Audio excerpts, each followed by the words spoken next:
पिला बाछरा झाड़ा हेउथिले ताहार घरोई उपचार विषय जानिबा। प्रथमतः बाड़ी अँला पत्र और मुसाकानी पत्र को कदली पत्र रे बांधी पोड़ी तार रसरे पाखरा खईर 2 रति मिसाई पियाइले भल हुए। द्वितीयतः अमर पोई पत्र को खंडे सेथिरे गोटिए बा 2टी गोलमरीच मिसाई बाटी दिन को 3 पान पियाइब।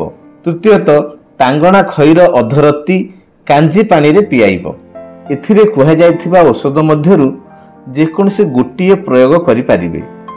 एथिरे छुआ मानकर बाछरा झाड़ा अति सहजरे भल होई जिवो।